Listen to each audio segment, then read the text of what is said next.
Hi friends, कैसे हैं आप लोग। आशा करता हूं कि आप अच्छे होंगे और आपकी पढ़ाई लिखाई बहुत बहुत अच्छी ढंग से चल रही होंगी। अब पढ़ना बहुत ज़रूरी भी है। देखिए, आज हम क्लास 8 के इकाई 1 यानी संसाधन हमारी दुनिया भाग 3 पढ़ना बहुत ज़रूरी है। कि आजकल देखिए, हर गार्जियन अपने बच्चों को एक अच्छा इंस्टीट्यूट में पढ़ाना चाहता है, लेकिन जो गरीब बच्चे हैं उनके पास इतना पैसा का स्रोत नहीं है कि वो अपने बच्चों को एक अच्छे एजुकेशन दे पाए या अच्छे स्कूल में उसका नाम लिखवा पाएँ। अच्छा, मान लीजिए कि हम अपने चैनल पे हर चीज़ का वीडियो डाल रहे हैं। यदि वो पढ़ना चाहता है तो क्या यहाँ से नहीं पढ़ सकता है? पढ़ सकता है। अक्सर गरीब घर के बच्चे ही IAS IPS बने हैं अपने मेहनत के दम पे। तो आप पढ़िएगा तब ना। देखिए, IAS IPS या PCS निकालने के लिए क्लास 6 से ही अपनी जड़ को मजबूत बनाया जाता है। तो आप अभी से शुरू कर दीजिएगा तो आपको बाद में कोई भी कठिनाई नहीं होगी। आप हंसते खेलते एक बड़ा ऑफिसर बन सकते हैं। तो चलिए, आज हम शुरू करते हैं और आप इसे समझने की पूरी कोशिश कीजिएगा। खाली स्थान को भरना है। सबसे पहले हम इसमें कुछ क्वेश्चन हैं जो ऑब्जेक्टिव टाइप के क्वेश्चन हैं। सबसे पहले हम उसको देख लेते हैं। सही विकल्प को चुनें। इनमें से कौन एक प्राकृतिक संसाधन है? पंचायत भवन, विद्यालय, भूमि, हवाई अड्डा। यानी प्राकृतिक संसाधन। प्राकृतिक संसाधन क्या है? जो ईश्वर ने बनाया है। तो क्या ईश्वर ने विद्यालय बनाया है? नहीं। ईश्वर ने पंचायत भवन बनाया है? नहीं। ईश्वर ने हवाई अड्डा बनाया है? नहीं। ईश्वर ने क्या बनाया है? ईश्वर ने भूमि बनाया है। तो हमारा ऑप्शन क्या हो जाएगा? ऑप्शन नंबर ग सही हो जाएगा, यानी भूमि। क्वेश्चन नंबर 2 देखिए, इनमें कौन प्राकृतिक संसाधन नहीं है? यानी कौन ऐसा संसाधन है जिसको भगवान ने, ईश्वर ने नहीं बनाया है? तो देखिए, सूर्य, जल और मिट्टी भगवान ने बनाया है। इसमें कौन नहीं बनाया भगवान ने? तो हवाई जहाज। हवाई जहाज कौन बनाया है? मानव ने बनाया है, यानी मानवकृत संसाधन है हवाई जहाज। अब देखिए, केरल में पाया जाने वाला थोरियम किस प्रकार के संसाधन का उदाहरण है? जो केरल में थोरियम का जो भंडार मिला है वो क्या है? भविष्य के लिए है, अभी वो वर्तमान के लिए नहीं है। इसीलिए क्या है? संभाव्य है। उसका संभावना किया जा रहा है कि इसका यूज आने वाले टाइम में होगा। ठीक। अब क्वेश्चन नंबर 4 देखिए, संसाधन निर्माण के लिए क्या आवश्यक है? तो संसाधन निर्माण के लिए क्या आवश्यक है? तकनीक, ज्ञान, आवश्यकता। तीनों उपयुक्त है, इसलिए क्या हो जाएगा? ऑप्शन नंबर घ हो जाएगा, उपयुक्त सभी। खाली स्थानों को उपयुक्त शब्दों से पूरा करें। देखिए, खाली स्थान है, संसाधन क्षेत्र के विकास के लिए आधार का काम करते हैं।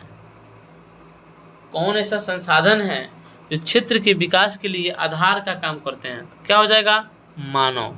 यानी मानव संसाधन जो है क्षेत्र के विकास के लिए आधार का काम करता है, क्योंकि मानव ही नहीं रहेगा तो संसाधन क्या और विकास क्या? कुछ नहीं। अब देखिए, 2 में, राजस्थान में पाया जाने वाला जो तांबा है वो खाली स्थान संसाधन का उदाहरण है। किस संसाधन का उदाहरण है? वास्तविक संसाधन का उदाहरण है। ठीक है, आप इसे याद रखिएगा। किसका उदाहरण है?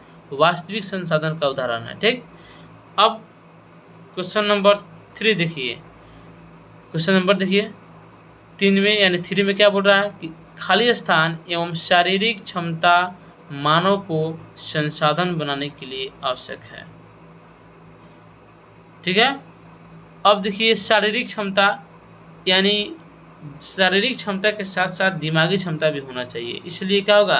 दिमागी एवं शारीरिक क्षमता मानव को संसाधन बनाने के लिए आवश्यक है। ठीक है। अब आइए क्वेश्चन नंबर 3 की बात करते हैं। क्वेश्चन का जो उत्तर होगा वो बड़ा जब हो जाएगा तो आप इससे घबराइएगा नहीं। ठीक है। इसमें क्या होता है कि बस समझना होता है।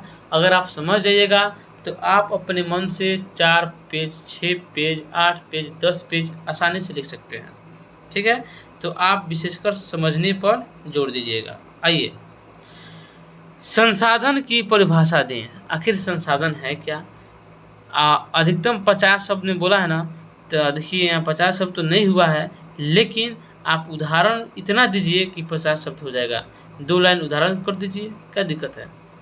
देखिए, मानव की आवश्यकताओं को पूरा करने वाले सभी जीव जंतु, वस्तुएं एवं पदार्थ संसाधन कहे जाते हैं। कहने का मतलब है मानव जिस जिस चीज़ों को आवश्यक माना है, यानी जितना भी उसको आवश्यक है किसी चीज़ की, चाहे जीव जंतु हो या वस्तु हो या पदार्थ हो, वो सभी क्या है? संसाधन है।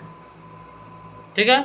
जैसे में क्या हो गया? भूमि हो गया, जल हो गया, वायु हो गया, मिट्टी हो गया तथा रेत हो गया, खेत हो गया, कुछ भी हो सकता है, इत्यादि हो गया, जो मानव की आवश्यकताओं को पूरा करता हो, सभी क्या है? संसाधन है। अब आइए क्वेश्चन नंबर 2 की बात करते हैं। संसाधन के वर्गीकरण के प्रमुख आधार कौन कौन से हैं? यानी संसाधन के जो वर्गीकरण है, संसाधन को बांटा गया है, उसका मुख्य आधार कौन कौन से है, उसके बारे में बताना है। देखिए, संसाधन के मुख्यतः 3 प्रकार के होते हैं। संसाधन क्या होते हैं? मुख्यतः 3 प्रकार के होते हैं। एक में क्या होता है? प्राकृतिक संसाधन। प्राकृतिक संसाधन किसे कहते हैं? जो क्या ईश्वर ने बनाया है, यानी प्रकृति में पाए जाने वाले सभी जीव जंतु, वस्तुएं एवं पदार्थ प्राकृतिक संसाधन हैं। समझ में आ गया? जैसे मिट्टी, जल, छोटे बड़े जीव, वन, उपवन, सूरज का प्रकाश इत्यादि।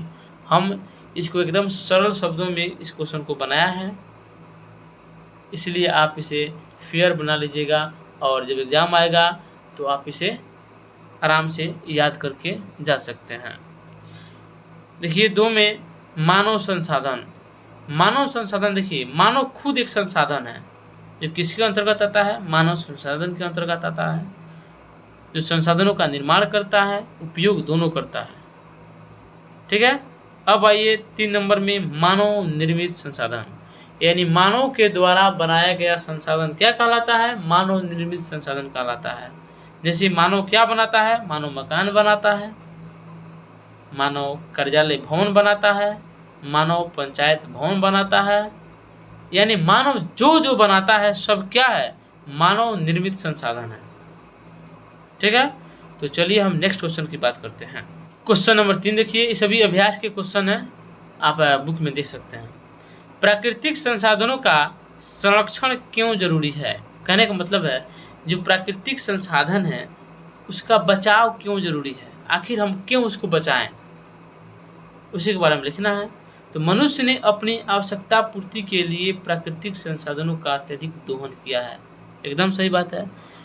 अपनी आवश्यकता की पूर्ति के लिए मानव ने क्या किया है? जितने भी प्राकृतिक में संसाधन है, जल, भूमि, सभी है, इनको मानव ने एकदम दोहन किया है। जहाँ हमको पानी 1 बाल्टी की ज़रूरत है, वहाँ 5 बाल्टी से नहाते हैं, यानी स्नान करते हैं। तो बताइए इसका दोहन हुआ कि नहीं? जहाँ हमें मिट्टी नहीं काटना चाहिए, हम वहाँ मिट्टी काटते हैं। उसका इतना सब करने के बावजूद भी इन्होंने अपने अविवेकपूर्ण इस्तेमालों के साथ साथ इसे प्रदूषित भी कर दिया है, जो सीधे उपयोग के लायक नहीं रह गए हैं। अब बताइए, हम उसमें कचरा जब बहाया जाएगा तो हम उसका पानी यूज कर सकते हैं? नहीं यूज कर सकते हैं। तो प्राकृतिक संसाधन का इतना अधिक खनन एवं उपयोग हुआ है कि इनका भंडारण धीरे धीरे क्या हो रहा है? समाप्त हो रहा है। हम जानते हैं कि संसाधनों के बिना मानव जीवन की कल्पना नहीं की जा सकती, इसीलिए तो प्राकृतिक संसाधनों का संरक्षण जरूरी होता है। ठीक है। अब देखिए, हम क्वेश्चन नंबर 4 की बात करते हैं। नवीकरणीय संसाधन किसे कहा जाता है? उदाहरण के साथ लिखना है। तो वैसा प्राकृतिक संसाधन जिनकी पुनः पूर्ति प्राकृतिक रूप से होती रहती है या ये खत्म तथा समाप्त नहीं हो सकते, उसी को क्या बोलते हैं? नवीकरणीय संसाधन बोलते हैं। जैसे में सुनिए, सूर्य की किरणें एवं पवन। अब बताइए, सूर्य का किरण को समाप्त होने वाला है? नहीं होने वाला है, कभी खत्म नहीं होगा। पवन, हवा, यानी हवा कभी खत्म होगा संसार से? नहीं होगा। जिस दिन खत्म हो गया ना, तो मानव जीवन ही समाप्त हो जाएगा। इसलिए हवा क्या है? हवा और सूर्य की किरणें क्या है? नवीकरणीय संसाधन के उदाहरण है। अब आइए क्वेश्चन नंबर हम 5 यानी 5 की बात करते हैं। प्राकृतिक संसाधनों के वितरण में असमानता के प्रमुख कारणों को लिखिए। इनमें असमानता क्यों है उसके कारणों को बताना है। देखिए, प्राकृतिक संसाधनों के वितरण में असमानता के प्रमुख कारण स्थल रूप में विभिन्नता का पाया जाना है। स्थल रूप विभिन्नता का मतलब क्या है कि जैसे मान लीजिए स्थल पे क्या है, कहीं पहाड़ है तो कहीं पठार है तो कहीं मैदान है, इस प्रकार के विस्तार है। स्थल रूप में इस विभिन्नता के कारण पहाड़ों एवं पठारों पर वन का वितरण अधिक मिलता है, क्योंकि मान लीजिए जहाँ पर्वत और पठार है वहाँ पे वन का वितरण क्या होगा, सबसे ज़्यादा होगा। लेकिन प्राकृतिक रूप से पठारी क्षेत्रों में खनिज पदार्थों की अधिकता मिलती है।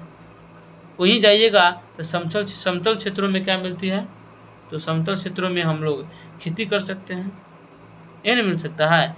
तो इसी प्रकार है कि प्राकृतिक संसाधनों के वितरण में असमानता इसी के कारण है। ठीक है, तो आशा करता हूँ कि आपको ये वीडियो अच्छा लगा होगा।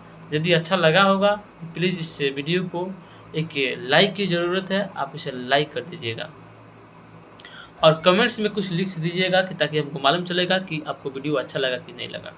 ठीक है, तो चलिए आज के लिए इतना ही, कल फिर मिलते हैं। जय हिंद।